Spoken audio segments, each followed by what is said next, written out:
horse with a single horn has never existed, not once, not in the whole history of life.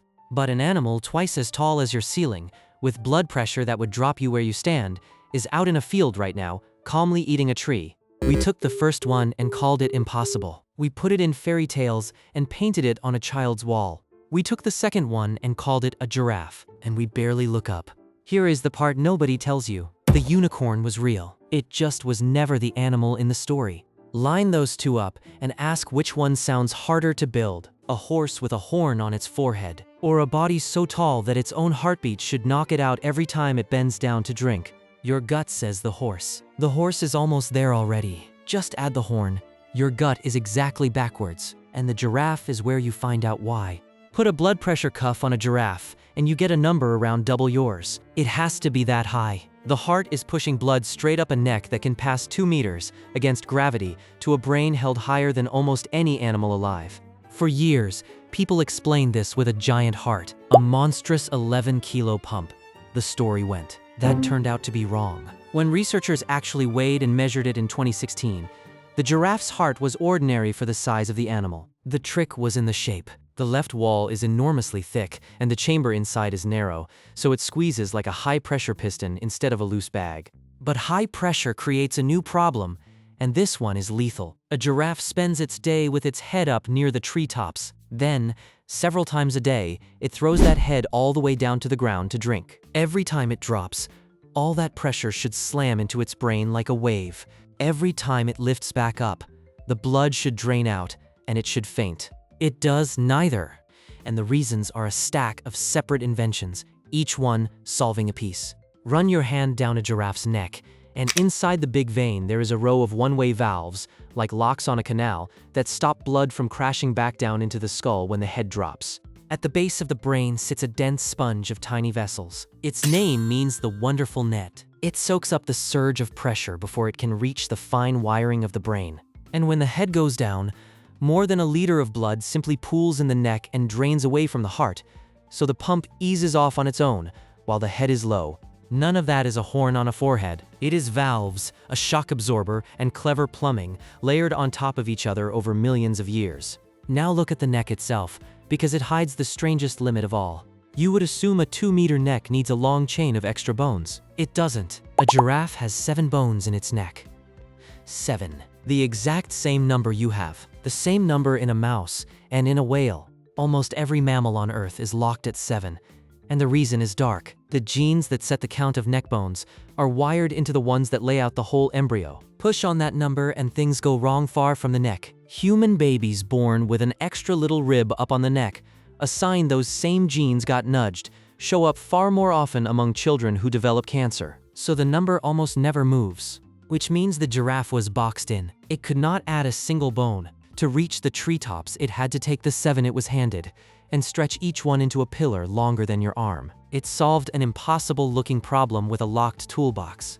And if you still think something designed this animal on purpose, follow one of its nerves. A nerve runs from the giraffe's brain to its voice box, which sits just a few centimeters away. It should be a short hop. Instead, it dives all the way down the neck, loops under a vessel near the heart, and climbs all the way back up. A detour of about 5 meters to cross a gap the width of your palm. It is a leftover from fish ancestors, and evolution never got to redraw it. It could only keep lengthening the wire. That is what actually built the giraffe. Not a designer, a tinkerer with no eraser, stuck with old parts and hard rules, improvising. And still it produced an animal that looks impossible. So hold that giraffe in your mind and go back to the easy one, the horse with a horn. Here is the problem the fairy tale skips. Horns don't grow in the middle. A bull's horns, a goat's, and antelope's. They grow out of the frontal bones of the skull, and they grow as a matched pair, one on the left, one on the right, because the body is built in mirror image down the center. Deer antlers, same story, paired. A giraffe's own little knobs, paired. The one animal that seems to break the rule is the rhinoceros, and it breaks it in a way that only makes things worse for the myth. A rhino's horn has no bone in it at all. It is a packed cone of the same stuff as your hair and fingernails, sitting on the nose, not the forehead. And the animal, the unicorn, is supposed to be the horse. Horses grow no horns of any kind. The entire horse family is bare, top to bottom. So a single long bony horn standing up from the center of a horse's forehead is not a small tweak away from reality. There is no living animal with that body, because there is no road in development that leads there. The horn everyone can picture is the one part that cannot exist, and yet unicorns were real, twice. Walk into a European treasury 500 years ago, and you might be shown a unicorn's horn, a pale spiral longer than a man, worth more than its own weight in gold. Kings kept them. People swore they would sweat in the presence of poison. Every one of them was real, and every one of them was a lie, and the lie came out of the sea.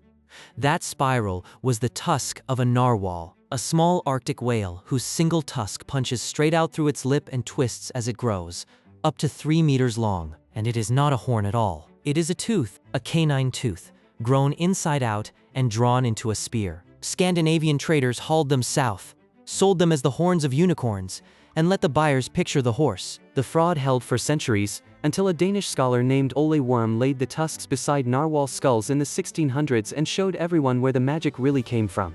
That is the first real unicorn, a tooth from a whale.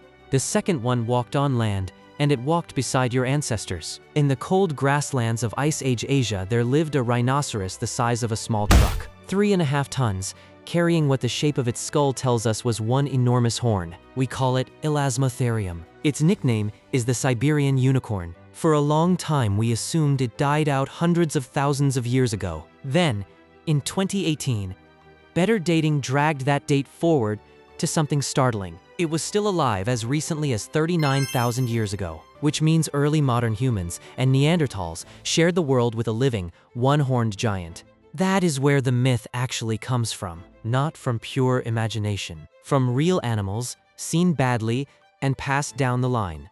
The oldest written unicorn, from a Greek writer named Ctesias around 400 BC, describes a one-horned wild beast from India, the size of a horse. He was almost certainly describing a rhinoceros he had never laid eyes on, through other people's stories. A straight-horned antelope, an oryx, seen from the side, shows a single horn. Even the unicorn in old Bibles is a slip in translation, a wild ox that turned into a one-horned beast on its way from one language to the next. Nobody dreamed the unicorn out of thin air. They built it backwards out of a rhino, an antelope, and a whale's tooth. So let me be honest about that word. Impossible. The giraffe breaks no laws. It is not magic. It is a machine that happens to be full of workarounds and one absurd 5-meter nerve, and every strange thing about it has a plain physical reason the moment you look. And the unicorn is not forbidden by physics either. Nobody can prove that no horse could ever, by some road we haven't imagined, carry a horn. What we can say is narrower and stranger than the fairy tale. Horns come in pairs. Horses grow none, and nothing in the way a backboned animal assembles itself has ever laid down a single bony spike in the middle of a forehead. Not once. Here is what that leaves you with. The creature you had to invent to feel a little wonder, the horse with the horn, is the one thing on this whole list that never got to exist. Meanwhile, the animal you drive past on a zoo map without slowing down is carrying blood pressure that would put you in a hospital, on a neck locked to 7 bones, wired by a nerve that forgot where it was going. And a real one-horned giant once stood in the snow and watched the first people walk by, close enough in time that someone's distant grandparent may have seen it breathe. You were told to stop believing in unicorns. You were told the wrong thing to stop believing in. The real world was the stranger one all along.